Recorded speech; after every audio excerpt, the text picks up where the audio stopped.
Bonjour et bienvenue à On Jase, édition du 12 avril 2019. Ça fallait que ça arrive à m'emmener. Écoute, Martin, c'est la première fois pour ceux qui nous écoutent en direct, c'est la première fois qu'on est habillé pareil. L'équipe des Bleus! Pour la dernière de la semaine et la dernière quotidienne. On va être en onde avec vous tous les mercredis, mais c'est la dernière quotidienne cette saison. Ça me brise le cœur quand tu dis ça. Oui, mais je m'excuse, mais quand même, Ça me brise le cœur. Juste vite comme ça, Martin, c'est le tournoi des maîtres, fait qu'on a l'air de deux golfeurs. On peut dire ça. Aussi. Bravo pour l'équipe des Bleus. On est dans la même équipe. Ça va bien? Oui, merci. Yes, sir. Monsieur Tim à la mise en onde, au Python, à la production, Et Tim, contrairement à Guillaume, travaille en solo. Oui, c'est vrai, c'est vrai. Et on le comprend parce que Tim dégage. Dégage. OK. D'accord. On va regarder ça même. Merci à vous d'être là aussi, de passer votre heure de lunch avec nous. Puis gardez bien, là, on se dit la vérité. Là. Page blanche. On attend vos commentaires, vos questions, vos suggestions. On va enlever ça de là, c'est pas très beau. On a envie de jaser de hockey avec vous, autant du Canadien que qu'est-ce qui se passe en séries éliminatoires. Encore une fois, hier, 3 matchs dans les séries.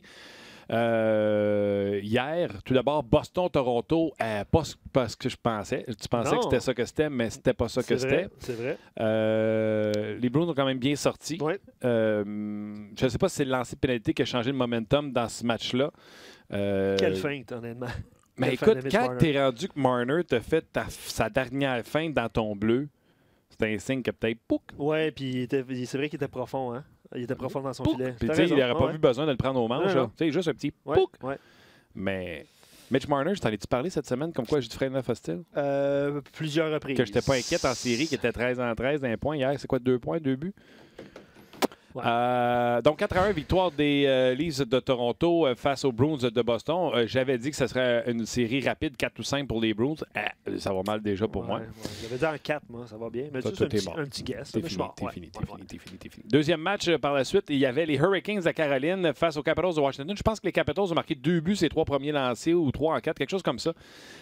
Et les Capitals ont pris les devants 3-0. On pensait même que Mrazek allait être retiré du match, mais non, on l'a gardé là. Puis il s'est repris par la suite.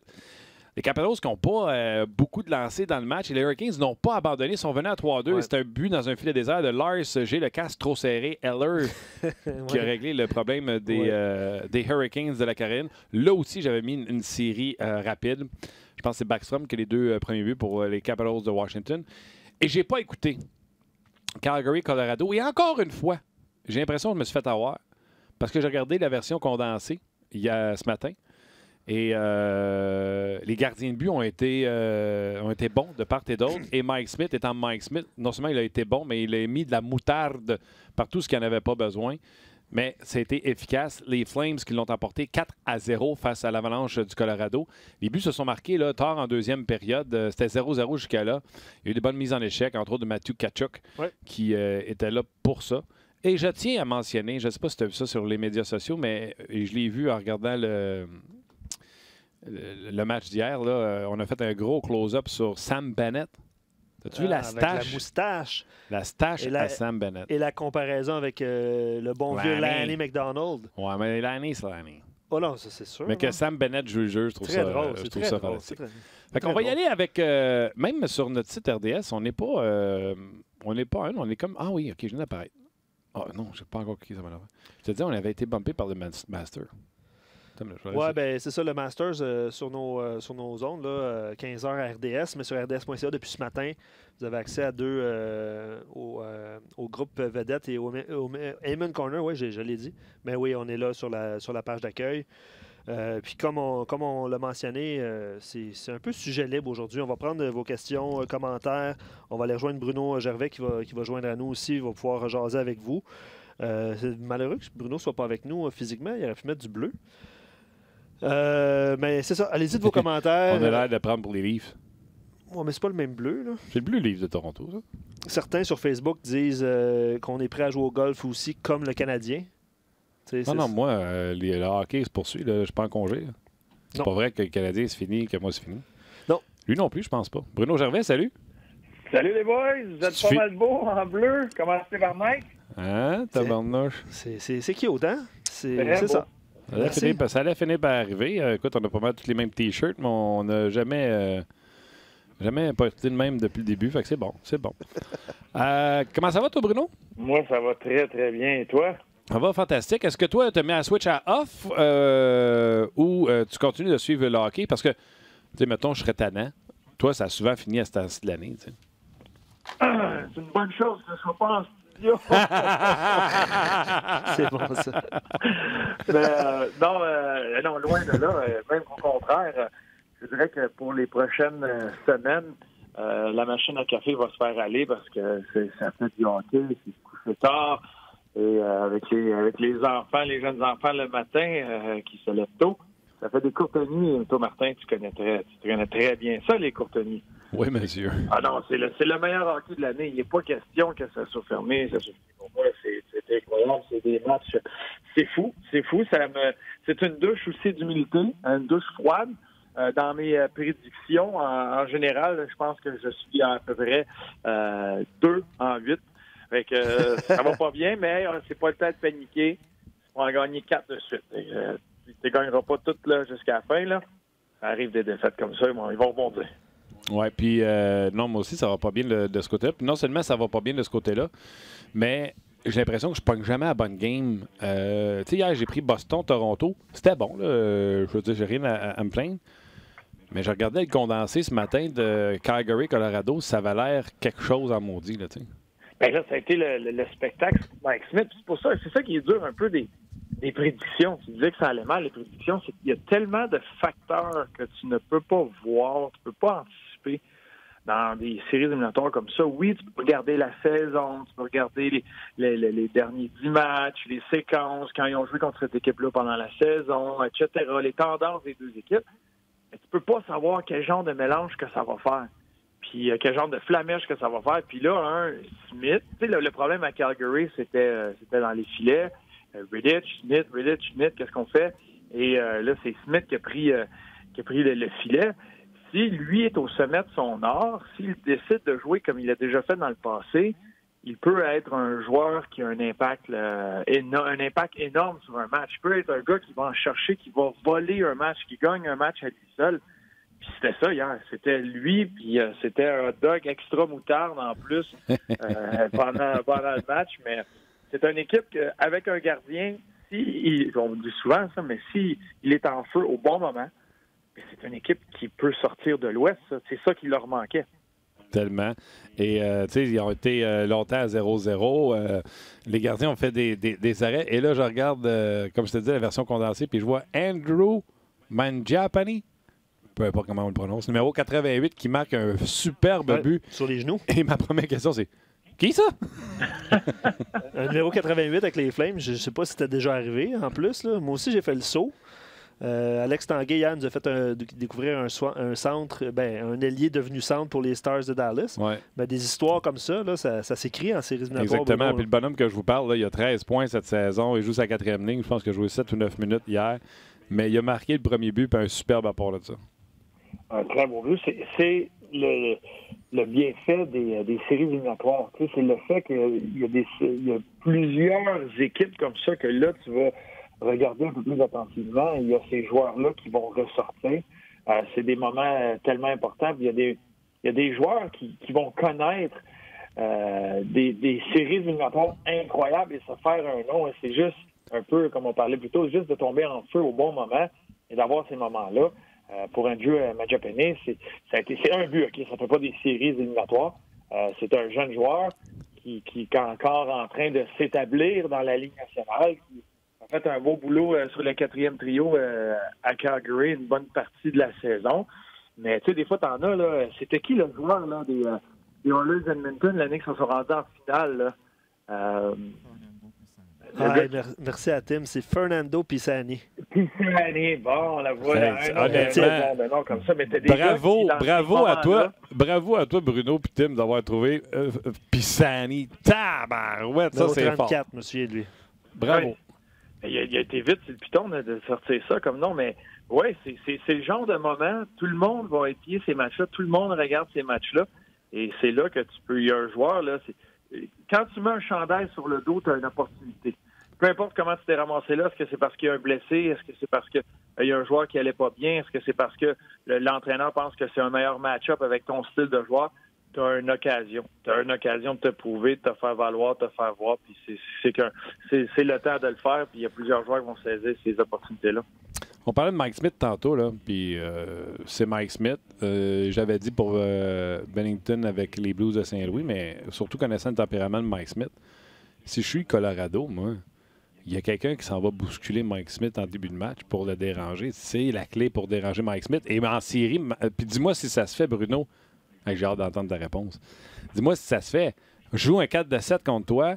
Pour moi, là, tout est disponible pour gagner le match. C'est-à-dire que s'il faut que... je compte ça, là, je suis gardien de but, là. Mais s'il faut que j'aille déranger le gardien de but, c'est sur ma checklist, c'est à faire pour l'emporter. Oui, il y a toutes sortes de façons de le faire pour l'Avalanche.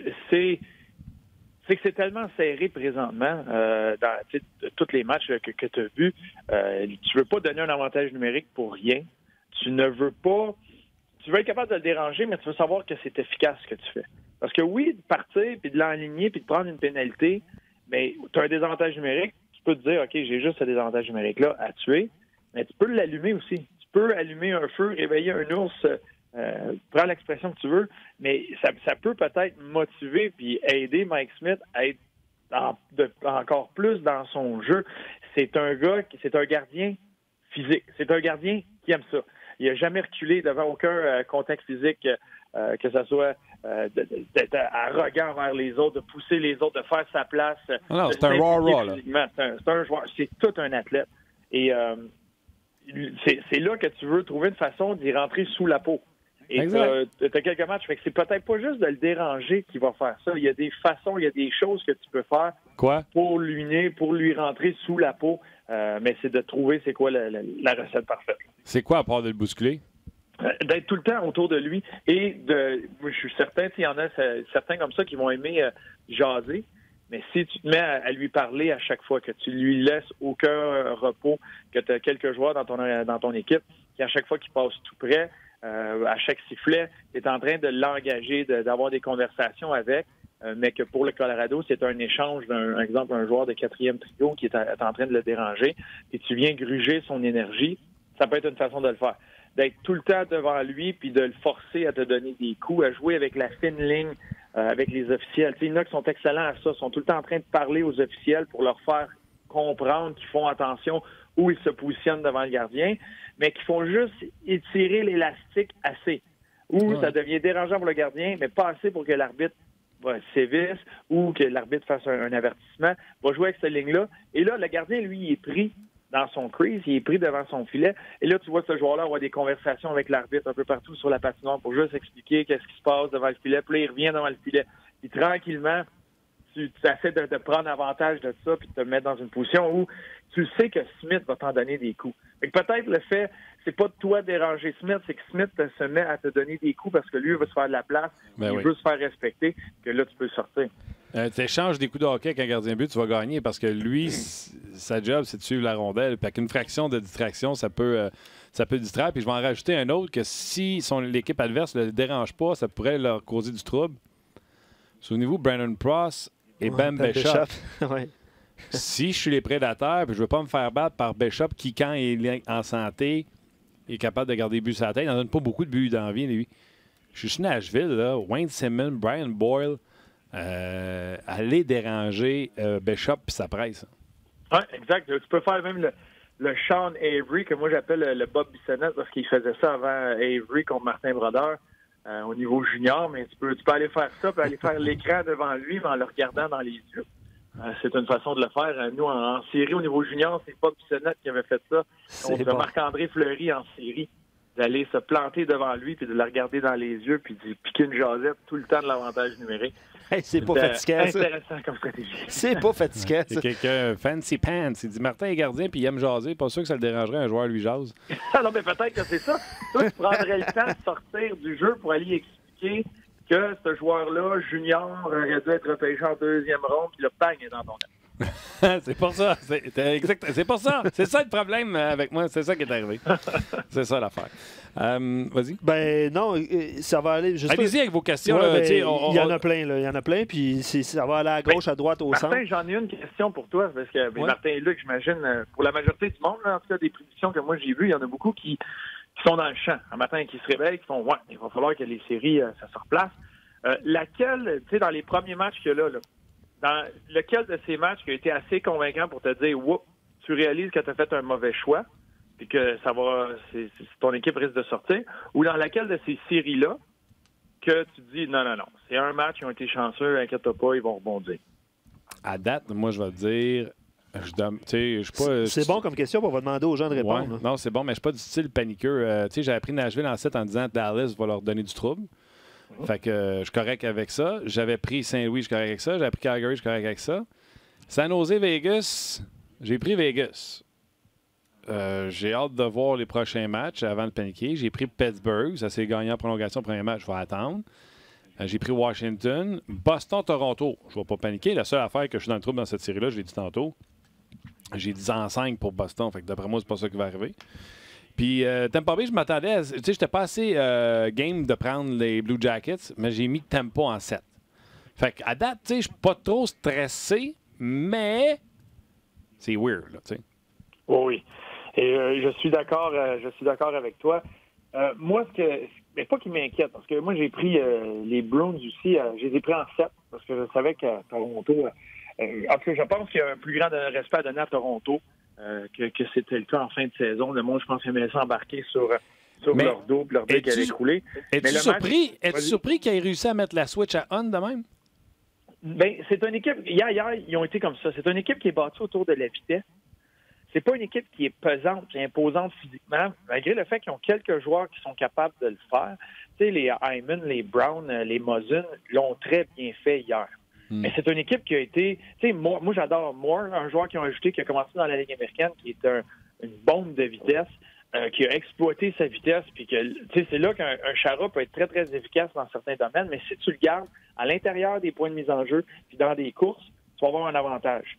Puis j'ai trouvé que Toronto a utilisé leur talent, mais leur vitesse à leur avantage, qui compliquait un peu la vie des Bruins. Puis quand c'était le temps aux Bruins de répondre, moi, un qui m'a surpris puis que j'ai adoré son match, c'est Jake Muzzin. Muzzin, hier, a joué un excellent match défensivement avec son bâton, son positionnement, garder les jeux simples. Et à chaque fois que ça venait près de lui, le jeu mourait, l'attaque mourait. Puis c'est un gars qui peut avoir un impact énorme sur cette série-là parce que c'est ce qui est la faiblesse des Leafs de Toronto. Et c'est quand le trio à Bergeron, Marchand et Pasternak décide d'embarquer sur la glace puis que c'est une tornade en territoire défensif, c'est qui des joueurs qui vont être capables de tuer ce cycle-là, qui vont tuer ces séquences-là. Puis hier, Muzzin l'a fait à plusieurs reprises. Couper la passe, mettre fin à une espèce de cycle dans ton territoire, sortir la rondelle, faire dévier la rondelle. Il faisait bien des petits jeux avec son positionnement, son bâton que tu connaissais d'un Jake Muzzin qui a été invité à Équipe Canada. Qui va pouvoir aider les Leafs. Une force tranquille. Hein? Ouais. Puis il y a Carl sur Facebook qui parle de Toukaras, qui dit il reprend là où il a laissé le printemps dernier, c'est-à-dire mauvais. Espérons que nous gagnerons malgré lui. Là, Carl est visiblement... C'est des échappées pour, dans le cas de Toukaras. Oui, mais son bâton, à un moment donné, c'est comme... Sur l'échappée avec Nylander? Tournante, là, un petit peu. Là. Peut-être un mauvais positionnement. Ou, Tu blâmes-tu Toukaras, là? Non, moi, j'ai pas. Tu regardes le premier but de Marner, là, il se retrouve fin seul dans l'enclave. C'est même que l'entraîneur Cassidy a mentionné que c'est sûr la couverture en territoire défensif. Tu as un échappé de Nylander. Un peu plus tard, tu as un échappé de Tavares. Tu as les deux meilleurs joueurs des Leafs, Tavares, Marner, dernièrement, selon moi, qui s'échappent. Mais il est un en deux. Marner, tu vois, il était fâché après lui-même parce que son bâton était là, mais son bâton a tourné. S'est fait battre. Il a bien fait. Il a tenu son équipe dans le match. Il a donné une chance à son équipe de gagner. Mais les Leafs ont été capables de fermer les livres quand ça bourdonnait. Là, il y a eu de longues séquences. Là. Les Leafs sont loin d'avoir dominé ce match-là. Non. Ils ont mérité de gagner, mais ils sont loin d'avoir dominé. Il y a eu de longues séquences dans leur territoire. mais il pliait, mais il cassait pas. Tu sais, ce qu'on voyait dans le passé où ça finissait avec le Pasternak était seul dans l'enclave. Il montrait beaucoup les séquences du match numéro 7 de l'année dernière. Il y a des buts où on appelle ça des breakdowns, où ça tourne, puis tout d'un coup, il y a une erreur mentale ou une erreur d'un joueur qui fait que c'est une chance en or. Mais ça, il y en avait moins. Il y avait des chances, il y avait des lancers, mais tu gardais ça en périphérie, tu gardais ça de l'extérieur, puis ça, c'est un meilleur jeu collectif ou le meilleur jeu de tes défenseurs à certains moments, dont Muzzin, je mentionnais un peu plus tôt. Tu es sur la route, puis ta troisième ligne, c'est Marleau, Kadri, Nylander. Kadri est fatigant, hein? Puis, sa route, quand c'est ça, ton troisième trio, tu peux pas te faire piéger dans le changement de trio, tu comprends? C'est le luxe. Il y a une profondeur. Il faut leur donner ça. Puis surtout avec le fait que tu as Kapanen sur le deuxième trio, Nylander qui se retrouve sur le troisième. Lui, marque en échappé hier. Tu as 3 trios qui peuvent te marquer un gros but. Mais tu as ces 3 trios, puis on le voyait hier, qui prennent une grande fierté, une responsabilité à bien jouer défensivement, qui ils font attention quand le trio de Bergeron embarque sur la patinoire. Souvent en séries éliminatoires ou dans les matchs importants, où ce qu'on va demander aux joueurs, c'est de reconnaître les moments, de savoir, de prendre cette information-là. C'est pas vrai que tu vas jouer de la même façon quand c'est le 4e trio sur la patinoire des Bruins ou quand c'est le trio de Bergeron, pas quand tu as un trio dominant comme ça. Et tu voyais hier que quand le trio de Bergeron, Marchand et Pasternak étaient sur la glace, mais quand les joueurs des Leafs récupéraient la rondelle dans le haut de leur territoire, ils entamaient la sortie de zone, il n'y avait pas de niaisage, il n'y avait pas d'est-ouest, il n'y avait pas de ramener la rondelle en arrière, parce que tu sais que Bergeron et Marchand, ils mettent énormément de pression à 5 contre 5 ou à désavantage numérique, aiment forcer le jeu. Si tu te mets à niaiser avec la rondelle proche de ton filet, tôt ou tard, ils vont la récupérer et ça va être dans le fond de ton filet. Fait que tu voyais qu'il y avait une espèce de sentiment d'urgence de faut qu'on sorte la rondelle-là, il faut que ce trio-là joue dans leur territoire. Ça fait partie du plan match des Leafs. C'est que Bergeron, il faut qu'il soit dans son territoire le plus longtemps possible si on a une chance de gagner. Ah, il y a Steve qui rajoute Boston va s'ajouter trop fort, trop d'expérience. Puis il dit Chara se fait exploiter. C'est sûr qu'avec la vitesse des Leafs, Chara, c'est pas le plus rapide. C'est ce qu'il faut que tu fasses. Il faut que tu joues ses faiblesses de l'adversaire. Puis Chara, il s'en sort à chaque année, mais à un moment donné, tu te dis il est lent. Fait que comment on peut l'exploiter? Je présume que c'est de rentrer avec beaucoup de vitesse de son côté. Assurément. Et c'est des courses. Tu voyais beaucoup de courses des joueurs des Leafs où ils vont reconnaître les situations, puis tu en as tout le temps un qui part, qui vient faire reculer les défenseurs, qui met les défenseurs des Bruins dans une situation où, bon, il faut choisir. Est-ce que je recule puis j'ai un mauvais gap ou je reste un peu plus près du jeu, puis ça se peut qu'il me passe par-dessus la tête ou par la bande, puis là, je me retrouve dans une course où je suis en arrière puis je cours après un joueur. Tu sais, ils ont forcé les défenseurs des Bruins à prendre ces décisions-là pendant toute la partie, puis ça va faire partie du jeu des Leafs. C'est le but pour les Leafs, c'est que la seconde que tu as la rondelle, il faut que ça soit extrêmement rapide comme transition. Ouais. Et un peu comme sur l'image du but de Nylander en échappé, si tu recules à la séquence, c'est Grzelcyk qui est dans le fond du territoire des Leafs, et il reste là. Tu sais, lui, il suit le jeu, veut créer offensivement, la rondelle meurt dans le coin, puis au lieu de revenir, reste là. C'est Johansson qui est à sa place à la pointe, mais Johansson n'avait pas la même urgence. Quand Nylander s'est retourné, puis qui a vu ça, il n'y a aucune hésitation. On dirait qu'il est dans une course, on dirait qu'il est dans le test du 100 mètres. Il patine le plus vite possible, puis à un moment donné, il se ramasse seul, reçoit la rondelle, puis il est en échappé. Tu sais, il a reconnu la situation que lui, moi, je m'en vais à pleine vitesse. C'est la façon que les Leafs ont joué. Avec ce qu'on a vu, Backes, pas capitaine vitesse, mais on a décidé de laisser le vétéran de côté. La présence d'un vétéran de Backes sera nécessaire au prochain match ou, étant donné la vitesse des deux équipes, tu le laisses à l'écart? Bien, ça dépend parce que il mentionnait, tu sais, c'est Wagner qui se retrouve un peu dans une position où Backes pourrait avoir. Tu sais, t'as Charlie Cole qui amène ce gabarit imposant-là. Puis Wagner a très bien joué. Hein. C'est un des bons attaquants des Bruins, un bon attaquant d'utilité. Acciari aussi. C'est des joueurs qui, tu sais, ont peut-être pas le nom ou la réputation de David Backes ou l'expérience de Backes. Mais quand tu regardes sur la patinoire, c'est des gars de quatrième trio qui s'imposent physiquement, qui n'ont pas peur d'y aller avec de l'huile de coude et ont créé des chances. C'est une des très bonnes chances des Bruins de marquer, c'est quand Wagner sort du coin, déjoue tout le monde et ramène la rondelle. C'était ce trio-là. Tu peux pas blâmer ça sur ce trio-là. C'est sûr que c'est un joueur d'expérience.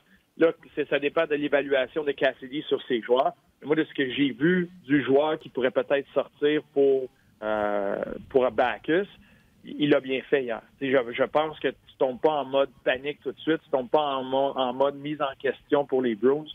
Tu restes avec ce genre d'alignement-là, tu amènes des ajustements à l'interne de ce qui s'est passé, et là, tu attaques le deuxième match. Écoute, plusieurs questions, puis ça, encore une fois, là, ça va aller à gauche puis à droite. Mathieu Piette sur Facebook, il dit « Salut Bruno et la gang ». J'imagine que la gang, c'est nous deux. Ouais. Et Tim? Et les Bleus. Les Bleus, c'est vrai. Croyez-vous, parce que vous en avez parlé plus tôt, puis on a parlé de plusieurs séries, là, mais est-ce que vous croyez que les Blue Jackets pourraient être l'équipe Cendrillon des séries 2019? Vas-y, Bruno. Moi, selon moi, non. Selon moi, ça va être le Lightning qui va sortir de cette série-là. Les Blue Jackets, il y a plusieurs bonnes choses qui vont bien pour eux. C'est une équipe avec beaucoup de profondeur. C'est une très, très bonne équipe. Mais il va en manquer un peu dans toutes les facettes. Il va en manquer contre une équipe du style à Tampa Bay. Et Bobrovsky, oui, s'il est magnifique et ex-parfait, d'ici la fin, il va donner une chance à son équipe. Mais moi, je pense juste que des fois, c'est une belle douche d'eau froide en début de série éliminatoire pour le Lightning qui dominait complètement le match. C'est 3-0. Tu penses que c'est terminé. Et des fois, pour une équipe qui n'a pas vécu beaucoup d'adversité durant la saison, tu rentres en série, puis là, tout le monde te parle que l'équipe championne du Trophée du Président ne gagne pas en série, que ça va être presque impossible. Tout le monde vise le Lightning, puis ça met beaucoup de pression, etc. Mais tu entends ces séries-là, puis tu veux partir avec un bang. Puis quand ils sont rentrés dans la chambre, c'est 3-0. Là, tu te dis, ouais, on l'a réussi, on l'a fait. OK, good, on passe en mode, bon, le cruise control, match numéro 2, on gagne ça, on s'occupe d'eux autres, ça va bien aller. C'est déjà à passer à autre chose. Ça a été l'erreur du Lightning. Et ça l'a donné une chance à Columbus de revenir. C'est là que tu voyais que le Lightning voulait juste, bon, OK, on va-tu en finir avec ce match-là? On ne peut pas se faire mal, on ne peut pas se blesser, on va le gagner, c'est terminé. Les Blue Jackets en ont profité. C'est une douche d'eau froide. Moi, selon moi, le Lightning va rebondir et sortir plus grand de tout. Hâte de voir ça. C'est ce soir le deuxième match. Mais tu disais Lightning a dominé au point, mais il ne dominait pas. Il n'avait pas emboîté Columbus dans leur territoire et faisait tourner ça. On s'échangeait ça front and back. C'est juste que quand ils ont eu des chances, ils sont tellement talentueux qu'ils l'ont mis dedans. Et les Jackets ont continué de travailler puis bulldozer le Lightning de Tampa Bay. J'ai bien hâte de voir les ajustements que le Lightning va faire. Moi, c'est un match que je ne veux pas manquer à partir de la première minute. C'est celle-là. Mais là, tout le monde me dit que Pittsburgh et New York, c'était écœurant. Fait que là, je ne sais pas lequel que je vais regarder. C'est ma prochaine question, Bruno, de Steven, qui dit « Hey, Bruno Gervais, penses-tu que les Islanders ont ce qu'il faut pour sortir Pittsburgh ou sont trop poches? » C'est la question écrite. Une équipe qui a eu plus que 100 points pendant la saison, ça serait dur de dire que c'est une équipe qui est poche, qui a l'avantage de la glace, qui a fini deuxième dans cette division. C'est pas une mauvaise équipe, loin de là. Moi, je pense que Lehner a très bien fait. Puis, Martin, si tu veux prendre les deux matchs, écouter les deux matchs, fais juste pas manquer la première présence, la mise en jeu officielle du match Islanders-Pittsburgh. C'est le trio de Cizica, Clutterbuck et Martin qui vont embarquer, puis ça va être une tornade. C'est sûr que ça va être une tornade. C'est le trio qui va donner le ton. Ils l'ont fait au premier match, et tu le voyais en début, là, c'était tous les Islanders, c'était une tornade en territoire des Pingouins. Il y a eu le but refusé qui découlait de tout ça, qui découlait des revirements des joueurs des Pingouins qui voulaient s'en aller changer. Du fait qu'on était un peu en mode survie de cette pression-là des Islanders. C'est une équipe qui va gagner comme ça. C'est une équipe qui va se devoir d'avoir le pied au plancher pour avoir une chance de remporter ces matchs-là. La seconde que tu veux jouer talent pour talent, les Islanders vont se faire manger. Mais si tu es capable de maintenir cet échec avant-là, puis cette pression-là, puis le fait qu'il n'y a pas de temps, il y a beaucoup de frustration du côté des Pingouins, tu as une chance. Mais tu le voyais là, que malgré tout ça, tranquillement, l'expérience des Pingouins finissait par ils reprenaient le dessus. Ils réussissaient à créer une chance de marquer. Ils ont réussi à créer l'égalité en fin de match. Ils ont eu des occasions pour remporter la partie. Ça va être chaud. Moi, je pense que c'est une série qui va aller en 7, qui va aller loin. Est-ce qu'ils ont ce qu'il faut pour le faire? Oui. Je pense qu'ils vont le faire. Moi, je me range. Je pense encore que je suis pas capable de parier contre Sidney Crosby et Evgeny Malkin. Pas encore, en tout cas. Fait que selon moi, c'est les Pingouins qui vont sortir d'une longue et très ardue comme série, mais c'est les Pingouins qui vont s'en sortir. Mais avoue, on va revenir au texto, là, mais avoue que talent pour talent, tu peux pas comparer les deux équipes. Tu es obligé de donner de crédit à dire que c'est Barry Trotz qui fait la différence. Hein? Bien, il a amené une structure, mais c'est pas... Tu sais, j'ai eu la chance de m'entretenir avec Josh Bailey à quelques reprises pendant l'hiver. Puis, il n'a pas réinventé la roue, là. Tu sais, il n'arrive pas avec un système du style Guy Boucher, quand on parlait du 1-3-1 il y a plusieurs années, où c'est un système que, mais certains entraîneurs allaient rire de ce système-là, ou n'osaient pas l'essayer, puis qu'aujourd'hui, ils l'essaient, tu sais, que tu avais un choix à faire. Il n'a pas réinventé la roue.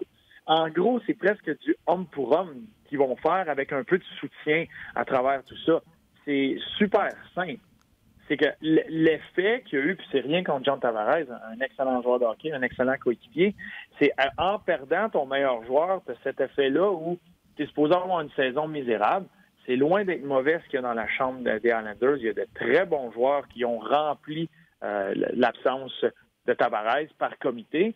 Mais c'est un groupe qui s'est retroussé les manches, qui ont décidé de mordre dans un système. À un moment donné, c'est pas... tous les systèmes, c'est n'importe quel système peut gagner. C'est pas le système qui fait que tu gagnes, c'est de la façon que tu l'appliques. Ça, c'est une équipe qui a mordu dans sa façon de l'appliquer, qui le font avec ténacité, intensité, puis ils le savent à l'intérieur de la chambre, puis on va dire en anglais, là, hold each other accountable. Ils le savent, ils se tiennent responsables de ce qu'ils font sur la patinoire, fait qu'il n'y a pas de passe-droit pour personne. S'il y a une erreur qui se fait, tout le monde sait c'est quoi, puis le gars qui a fait cette erreur-là ne veut pas la répéter. Il y a une grande fierté à tout le monde embarque et joue de la même façon du côté des Islanders. Et c'est un concours de circonstances, de changement d'entraîneur, changement de directeur-gérant, changement avec tu perds ton capitaine, ton leader. Il y a eu un gros changement et tout le monde s'est accroché à ça. Puis c'est ce qui leur donne leur succès présentement. On va rester du côté des Islanders, puis rapidement, Simon et certains auditeurs soulèvent le fait que les Islanders jouent au Nassau Coliseum. Bruno, tu as joué là, toi, au Nassau? Oui. Peux-tu me décrire l'ambiance? Peux-tu me partager ce que tu as vécu à l'intérieur de ce building-là? Parce qu'il y en a qui sont surpris que ça soit aussi intense comme ambiance. Ah non, pour ce qui est des séries, ça, c'est un amphithéâtre. Tu sais, les amphithéâtres, il n'y en a plus. Là, c'est le dernier dans la ligue, mais les amphithéâtres... Mais est-ce qu'on peut l'appeler amphithéâtre ou on peut juste l'appeler Arena? C'est bon. La patinoire quartier, là. C'est ça. Mais, non, c'est tellement bruyant, c'est tellement intense. C'est intimidant. Tu sens qu'ils sont par-dessus. Les partisans sont par-dessus toi. Quand tu regardes dans la billetterie, c'est à pic, c'est imposant comme atmosphère. Et les partisans de Long Island, c'est des passionnés. Ils ont eu le droit à une dynastie, puis ils veulent revoir ça le plus rapidement possible. Et quand l'équipe rentre en série, la ville en entière se met derrière eux. C'est très bruyant, c'est très intense, puis ça n'arrête pas. C'est une foule qui réagit beaucoup. Au Centre Bell, où les partisans ou les Québécois sont reconnus parce que c'est des partisans qui réagissent beaucoup pendant le match. Pas juste au but, aux batailles. Ils vont réagir à beaucoup d'incidents qui sont impliqués dans le match. Mais c'est la même affaire à Long Island. Il y a des foules comme ça qui prennent leur rôle, puis qui deviennent intimidants, puis qui ont leur propre personnalité ou leur implication dans la série. Puis Nassau Coliseum, c'est une place comme ça. L'autre place qui me vient en tête, c'est Nashville, parce que les autres, ils ont comme découvert à quel point ils peuvent jouer dans la tête d'un gardien ou essayer de déranger le gardien adverse. Et ils se donnent ce rôle-là, puis cette implication-là dans la série. C'est la même chose à Long Island. C'est très bruyant et c'est tellement le fun de jouer des matchs de série-là. C'est clair. Peut-être le dernier point à Long Island, là, les gens apprennent à connaître Anders Lee. Il devient joueur autonome. Puis évidemment, je pense qu'ils en ont fait un bloc à l'antichambre, les joueurs autonomes disponibles. Anders Lee pourrait être une option. Peut-être qu'il va signer avec les Islanders aussi, là, mais je ne sais pas si vous pouvez nous parler d'Anders Lee, le décrire, comment il est, qu'est-ce qu'il apporte. Shoot, Bruno. Ben moi, j'adore ce qu'Anders Lee apporte. C'est un des experts autour du filet. Il marque pas ses buts de très, très loin. Il marque tous ses buts là, à la Gallagher. C'est un Gallagher pas mal plus imposant physiquement et gaucher. Ça ressemble beaucoup à ça. C'est un gars, tu le voyais là, le premier match, distribue énormément de bonnes mises en échec solides. C'est un joueur honnête, c'est un joueur qui va à la dure, c'est nord-sud, à l'image de ce que les Islanders font.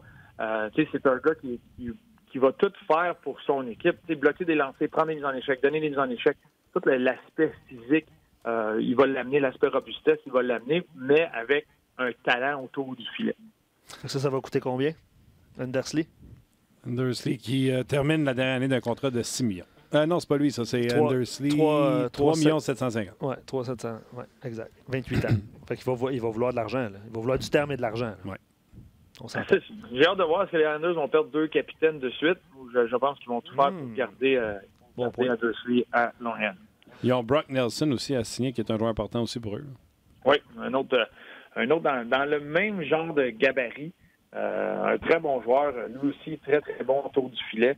Puis c'en est un. C'est des pièces très importantes. Ce qui a remplacé John Tavares, c'est le fait que tous ces gars-là ont pris les bouchées doubles.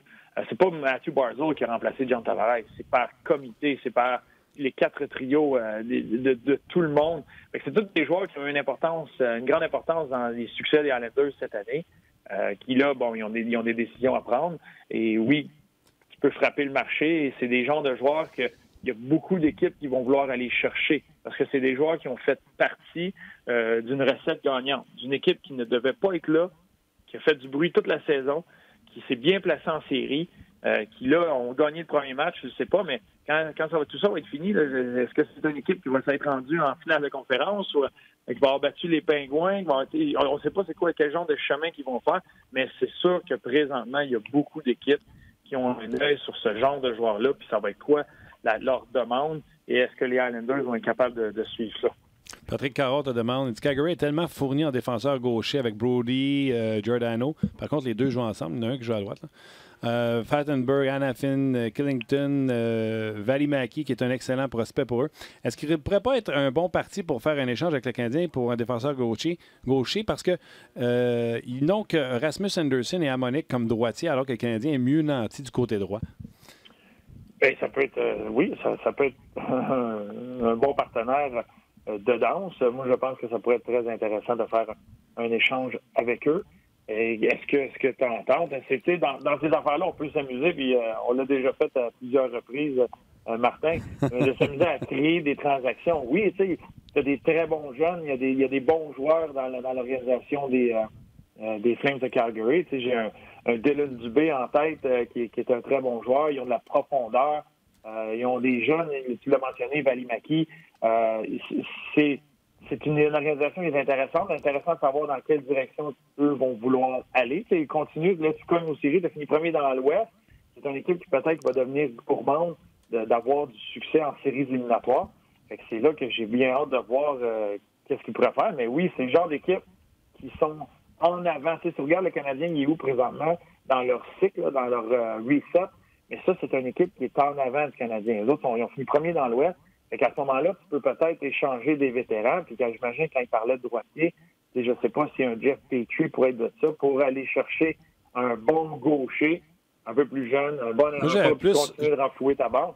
Je pensais plus à un jeune qui n'a pas atteint la Ligue avec peut-être un Noah Jolson s'il est en santé. Parce que Jolson va arriver comme troisième droitier. Et en tout cas, je pense pas que les Flames enverraient Killington pour Noah Jolson. Je sais pas. Il y a peut-être matière à jaser. J'aime que Patrick, il voit qu'à gauche.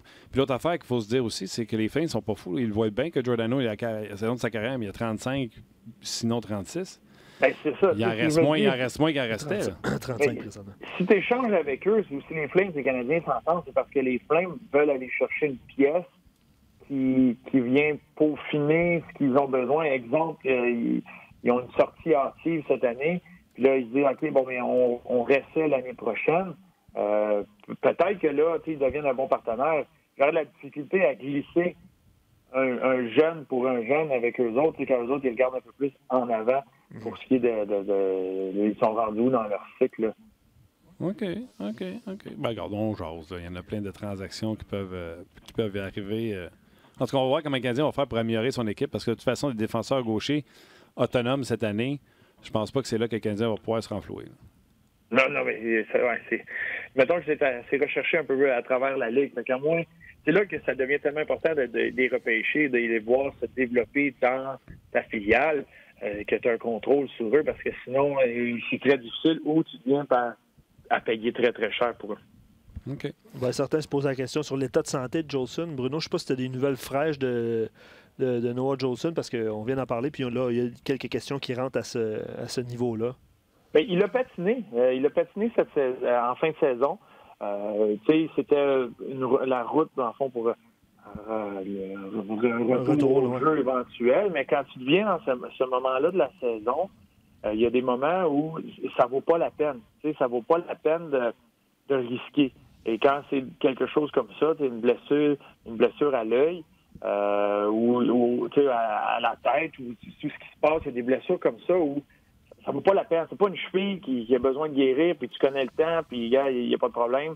Il y a des blessures où tu ne veux pas rien risquer, tu veux pouvoir donner le plus de temps possible pour que ça soit derrière. C'est sûr que, puis je comprends son sentiment pour le joueur. C'est tout le temps le fun de jouer quelques matchs en fin de saison pour juste pour te sentir que tu as fait partie de l'équipe, que tu t'en vas dans la saison morte avec au moins tu as joué quelques matchs, tu es là, tu fais juste reprendre ton entraînement normal. Ça devient très long et difficile mentalement quand tu commences ta saison morte puis que ça fait très longtemps que tu es blessé. C'est mentalement, ça fait du bien de revenir au jeu, mais ça valait pas la peine, ça valait pas le risque. Ils ont bien fait. Fait que là, lui, ça va être de tout l'été de continuer à s'entraîner. Puis, tu sais, il va avoir une période l'année prochaine où il va devoir s'ajuster parce que ça fait très longtemps qu'il n'a pas fait de match, de compétition. Mais, tu sais, on a vu ce qu'il est capable d'amener. All right, Bruno, c'est quoi ton truc quand tu écoutes les matchs? Moi, c'est... 4 TV, 2 remote, comment ça marche? J'ai mon ordinateur qui avec l'écran splitté. Et j'ai une télévision qui fait beaucoup de zapping.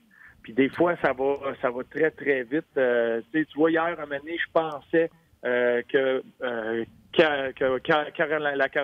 la Caroline jouait contre les Flames. Je venais mêler. Ça va trop vite. Il y a ça que j'essaie le plus possible. J'essaie de rester avec un match, au moins sur une télévision avec un match. Puis après ça, je jette un coup d'œil sur les autres. Puis quand il y a un but, qu'il y a quelque chose, je la ramène. Mais je m'amuse beaucoup, puis je sais que tu le fais toi aussi. Je rewind beaucoup, j'ai des pauses, j'ai des moments. Moi, souvent, je vais regarder un bout d'un match, je vais faire pause, je vais me mettre à regarder un autre match, je vais faire pause, je vais finir, fait qu'il y a tout le temps de l'action sans arrêt. Ouais. J'aime bien ça. Je suis un enregistreur, moi, de partie. Mais mon problème, puis c'est un bon truc, tu sais. Moi, je me suis fait prendre, là, j'ai mal fait mes affaires cette semaine, là. Mais un bon truc pour pogner le meilleur match, là, c'est tu les enregistres toutes. Tu pars sur un, puis là, quand tu zappes pour un autre, à un moment donné, tu vas rester tu vas rester accroché dans celui qui a le plus d'ambiance ou d'enjeu, puis à un moment donné, tu vas faire « Oh, flûte! » pour pas dire autre chose. J'ai oublié de retourner à l'autre. C'est le truc que j'ai, finalement, mais je suis un enregistreur de partie de hockey, puis le jump de 30 secondes est très utile sur ma manette. Ben, exact. C'est là que c'est le fun. Puis moi, ce que j'aime, c'est que surtout quand il y a un but, bien, je vais reculer environ 3 minutes avant. Puis là, je vais regarder tout ce qui mène, ce qui se passe. OK, un dégagement refusé ou un deuxième, un mauvais changement. Il y a beaucoup, beaucoup de facteurs qui vont mener à un but. Fait que j'aime bien ça, regarder ça, mais ça n'en fait. Ça devient très intéressant. Mais je voulais savoir ton opinion, toi qui connais tout le monde, puis tester tes connaissances aussi de poule. Il y a un joueur, moi, à Winnipeg, qui en fin de saison, puis dans le premier match des séries, a attiré un peu mon attention pour ce qui est d'un défenseur. On parle de défenseur gaucher, puis on ne veut pas payer, de donner la lune pour ça. Chariot? Oui! Chariot? Mais là, tu le lis. Ben oui, c'est ça. Ben, Ben, exact. Oui, écoute, Charles Dehoff, là, c'est certainement le directeur général le plus... c'est break, tu sais, il recycle tout le monde. Paul Morris, il pourrait se faire sortir en première ronde. Je pense même pas qu'il le mettrait à la porte. Puis quand il bouge parce qu'il est vraiment obligé ou il pense qu'il a l'avantage. Moi, je m'attends à ce que Chariot re-signe avec les Jets. Mais oui, c'est un défenseur gaucher que je trouve intéressant du côté des Jets de Winnipeg. Puis, il y a un lien entre Charles Dehoff et Marc Bergevin. Moi, je le trouve en fin de saison, à chaque match que j'ai vu de deux autres, c'était souvent, c'est un défenseur qui me venait à l'œil. Puis là, le premier match de série, c'est un style. Est-ce qu'on remplit la chaise à côté de Weber? Je ne sais pas. Mais c'est un gars qui bouge bien la rondelle, qui s'implique physiquement, puis je le trouve très mobile pour son gabarit sur la glace. Puis à date, j'ai trouvé qu'il y a eu un bon impact dans le premier match. En tout cas, c'était quelque chose à surveiller. Des fois, tu peux pas aller essayer de signer le gros défenseur gaucher. Tout le monde le veut. Tu vas payer très cher. Sinon, il y a un certain Nathan Beaulieu avec les Jets, mais il joue pas. On va rester avec il serait plus facile à avoir, par exemple. Oui, il coûterait moins cher, ça, c'est sûr. Il coûterait moins cher. Ben Chariot, 27 ans, fait 1,4 million. Ouais, 6-3, 220 à peu près. Là. On l'aime bien. Un bon défenseur. On l'aime bien du côté de Winnipeg, Gilles. Bon point, ça, Bruno. Bon point, Bruno. Ben, merci. Merci, les gars. Je fais mon possible. Vous savez comment je travaille fort, là. Je fais mon possible. Une machine, une bête. On se chasse bientôt, nous autres. Je te souhaite un bon week-end. Qu'est-ce que tu fais? As-tu des trucs pour madame, tu sais, elle qui est comme un peu sur le sideline pendant 3 jours? Tu fais quoi, mettons, pour te faire pardonner? Martin a besoin de trucs. Martin a besoin de trucs. Oui, mettons, tu sais, le jour, tu lui payes un massage. Tu viens de le dire, tu l'enregistres. Tu peux l'écouter plus tard. Ouais, mais tu peux pas arriver trop tard parce que là, tu vas te coucher à 4 heures. Non, mais il y a toutes sortes d'approches que tu peux faire à ça. Tu peux essayer de l'impliquer. Tu lui racontes 2-3 histoires là, personnelles sur les gars pour qu'il y ait l'être humain derrière là, l'équipement. Puis des fois, il s'attache à ça comme une émission de télévisée, une émission, un soap opera. Ou tu peux... Ça aurait pris la musique triste. Pardon? Ça aurait pris la musique triste là, de l'autre fois. Là. Ouais. Pour accompagner le tout. Souvent, moi, j'ai cette chance-là.